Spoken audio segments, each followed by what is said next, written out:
Hello guys, আজকে আমি এই দুটো গাছকে একসঙ্গে জুড়ে দেখব কি হয়। তো সেটাই দেখার জন্য আজকে আমি এখানে নিয়ে নিচ্ছি, একটা হচ্ছে পেয়ারি গাছ ও অপরটি হচ্ছে নয়নতারা ফুল গাছ। আমি যদি এই দুটো ফুল গাছকে একসঙ্গে জড়িয়ে দিই কলম করে, তাহলে কি দুটো একসঙ্গে জড়িয়ে যাবে?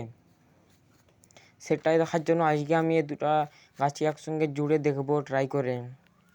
আমি এখানে মাটি নিচ্ছি, আপনারা এখানে যে কোনো বালি বা মাটি নিতে পারেন। তো গাইস আজকে আমার কোনো ক্যামেরাম্যান নেই, তাই আমি গাছটিকে আগে জুড়ে নিই, তারপর দেখাচ্ছি। দেখতে পাচ্ছেন গাইস আমার গাছটা কতভাবে সুন্দরভাবে জুড়া হয়ে গেছে। তারপর আমি এখানে গাইস টবটির মধ্যে লাগিয়ে দিচ্ছি। তো গাইস আমার ক্যামেরাম্যান নেই, তাই আমি লাগাতে পারছি না। তো গাইস লাগিয়ে নিই, তারপর আমাদেরকে দেখাচ্ছি। তো দেখতে পাচ্ছেন গাইস কত সুন্দরভাবে গাছটিকে আমি লাগিয়ে দিয়েছি। তারপরে আমরা এখানে নিচ্ছি জল।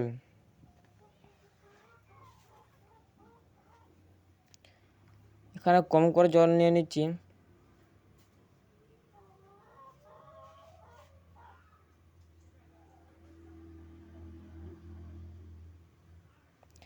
তারপর গাইস একটি ব্লেড দিয়ে ওই গ্লাসটির নিচে নিচে কিছু ফুটো করতে হবে, কারণ এটা অতিরিক্ত জল যাতে পড়ে যায় মাটিতে।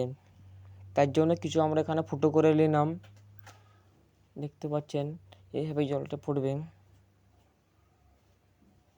তো গাইস আমরা এখন এখানে রেখে দিচ্ছি 7 দিনের জন্য, দেখা যাক কি হয় এই গাছ ছায়াযুক্ত জায়গায়। তো ভিডিওটি ভালো লাগলে লাইক এন্ড সাবস্ক্রাইব করবেন।